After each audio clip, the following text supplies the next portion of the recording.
considering despite those public denials. But I think it's clear as well that the election in November certainly influenced the president's thinking here, at least as far as it relates to the breadth of that pardon. You see the pictures. I was with the president in Nantucket over the last week. It was a place rich with significance to the president and his family. He's been going there for nearly half a century with his family at this holiday season. And it's the most extensive time that the president has had one-on-one with his son since the election. And I think the fear over what a Trump-led Justice Department might do in terms of broadening the scope of investigations, which have been limited thus far to the gun-related charges as well as tax charges in Los Angeles, I think was a concern of theirs. Now, Jose, I'll point out to you, I'm listening to you in my right ear. In my left ear, I'm listening right now to a gaggle happening with Karine Jean-Pierre, the White House press secretary, on Air Force One. She's literally being asked as we speak, as I speak, for the first time about her public denials. And so I'll take a listen to that and get back to you here in a moment with any of the new reaction we're getting from the White House.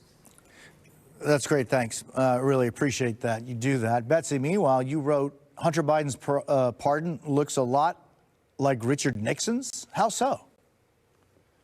That's right. The only pardon that multiple pardon experts I spoke to that looks significantly like Hunter's is the pardon that Gerald Ford gave to Richard Nixon after he resigned as president. That's because both the Nixon pardon and Hunter Biden's pardon don't limit the pardon to a specific crime. In the case of Nixon, of course, he hadn't been subject to any sort of criminal indictment or criminal charges when Ford pardoned him. And Ford's pardon covered anything Nixon did during the 4 years he was president, regardless of what investigators could have turned up, regardless of what crimes he potentially could have been charged with. Similarly, Hunter Biden's pardon is deliberately vague. It deliberately covers all conduct from 2014 up until present day, more than a decade, including not just the conduct for which Hunter Biden has pleaded guilty and been convicted by a jury, but anything else. It's an extraordinary level of protection. And even though Trump himself, of course, took a very creative, aggressive and expansive view of the presidential pardon power, he himself never actually gave anyone carte blanche. He never gave someone a pardon that covered unspecified activity, uncharged activity, any activity within a certain period of time. And now the expectation is, since President Biden has crossed that Rubicon, basically giving his son the same type of treatment that Ford gave to Nixon, now the expectation is that when Trump returns to the White House, he's more likely not just to issue controversial pardons, but to issue extremely broad pardons in the same vein as the one the president just issued. And Trump, of course, will be able to point to the Hunter Biden pardon if he decides to take that move. Yeah, Barbara, I mean, a broad pardon like the one that the president set out to announce last night, that includes anything and everything, right? Any level of crime? Well, any federal crime dating back to 2014. And I think although this is unusual, it covers really kind of three buckets of conduct here. The gun charge, which in my experience is not a charge that would have been filed against any other defendant. I can recall in my 20 years as a prosecutor filing that charge exactly once, and it was against someone who was very dangerous that we wanted to get off the streets. The second bucket is the tax charges. Hunter Biden entered a guilty plea to those things, but it was all for unpaid taxes for which he'd already repaid the taxes, the interest, and the penalties. That is not the kind of case for which a prosecutor would ordinarily use their scarce federal resources. It would be handled civilly, and that would be the end of it. So those two, really, this pardon makes a lot of sense to me. The other, for everything else, I think comes in a response to Donald Trump's pledge to use the Justice Department to exact retribution against his political rivals. We know that there have been suggestions that Hunter Biden relied on his father's name to get a board position with Burisma. There have been allegations of misconduct relating to Ukraine and China. I'll note that despite vigorous investigations, both in Congress and by the special counsel, no crimes were ever found, despite a great effort to find them. But perhaps Joe Biden thought it was necessary to protect his son from those promises of retribution. Yeah, I mean, Barbara, on that note, the president wrote in that statement that, quote, no reasonable person who looks at the facts of Hunter's cases can reach any other conclusion that Hunter was singled out only because he is my son, and that is wrong. In effect, is the president making the case that the DOJ is politicized, that it was going after selective prosecution?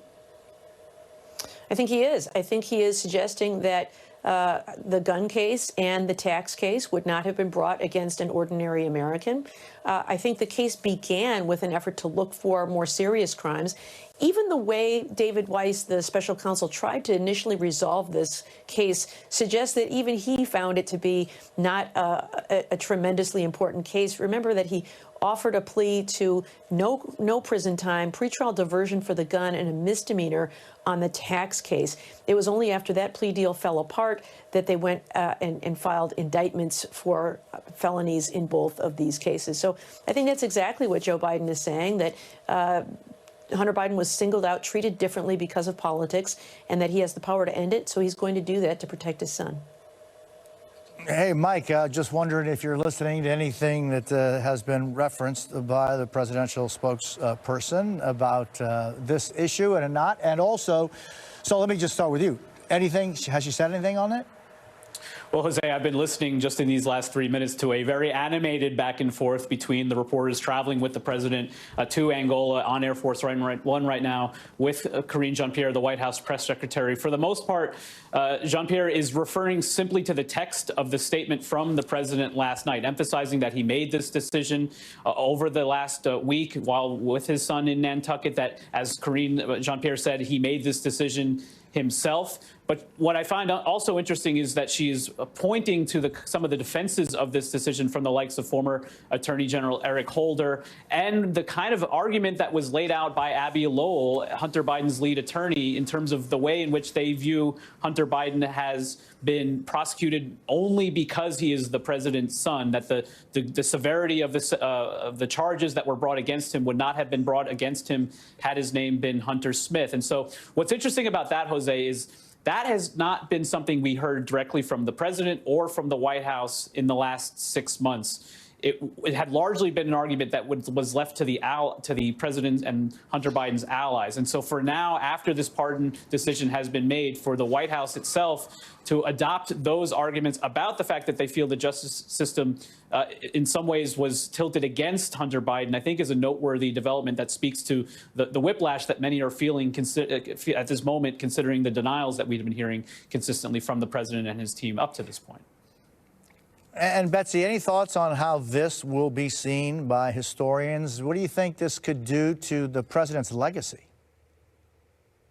Undoubtedly, historians will look at this pardon and say that for many, many months, the president and the people at the highest levels of the White House were not telling the truth about his view of this prosecution of his son.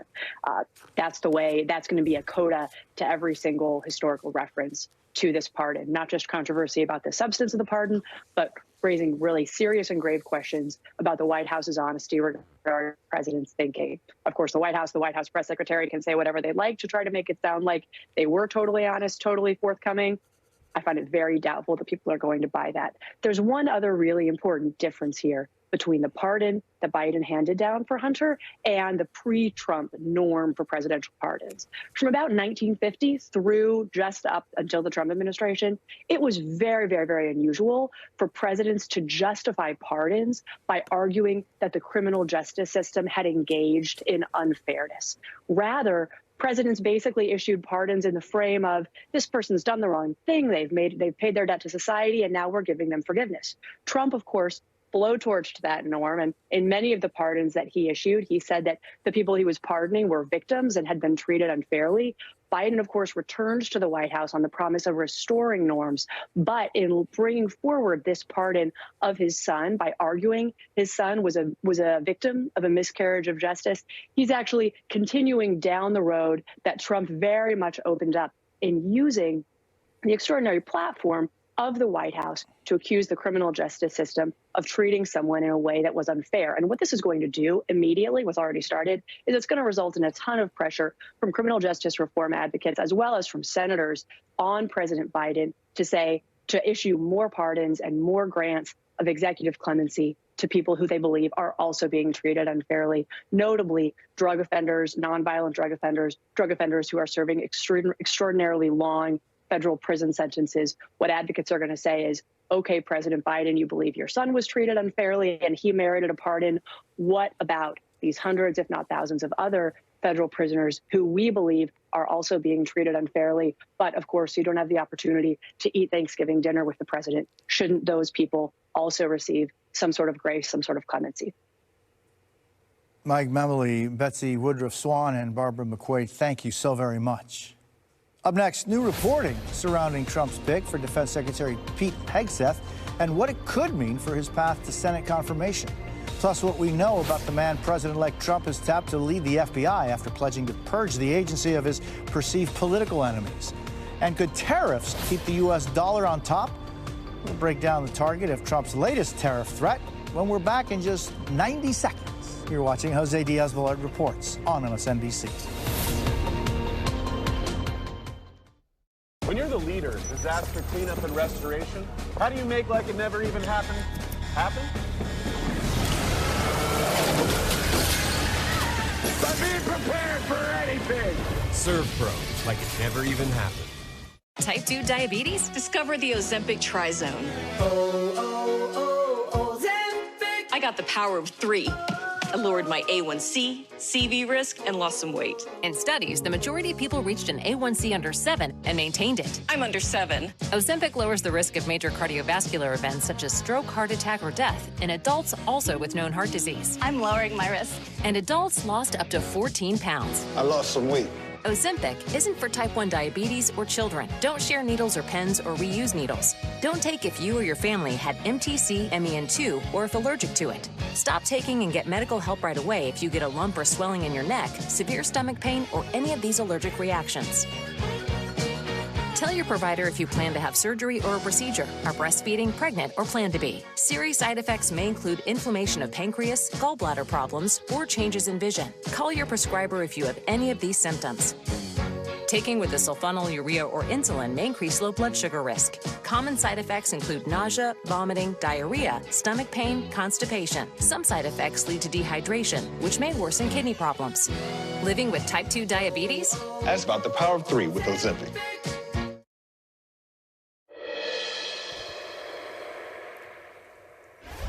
15 past the hour, new allegations of misconduct involving Donald Trump's pick for Defense Secretary Pete Hegseth. A previously undisclosed 7-page 2015 whistleblower report obtained by the New Yorker alleges that Hegseth was repeatedly intoxicated while serving as head of the group Concerned Veterans for America. 3 sources, one of whom contributed to the whistleblower report, tell the New Yorker he was forced to step down in part because of concerns about his mismanagement and abuse of alcohol on the job. NBC News has not independently verified that report or the allegations. Now, Hegseth's attorney declined to comment to NBC News on the New Yorker article. NBC News has reached out to the Trump transition team for comment, but we have yet to receive a response. Hegseth's attorney, however, told the New Yorker, quote, "We're not going to comment on outlandish claims laundered through the New Yorker by a petty and jealous, disgruntled former associate of Mr. Hegseth's." With us now, NBC News correspondent Garrett Hake and David Rohde, NBC News senior executive editor for national security. Garrett, what could this new reporting on Hegseth potentially mean for his chances of getting confirmed? Well, Jose, it could potentially complicate his path to confirmation, really in 2 different buckets here. Both the questions it raises about Hegseth's personal character, which I think will come up in confirmation hearings and likely in some of his private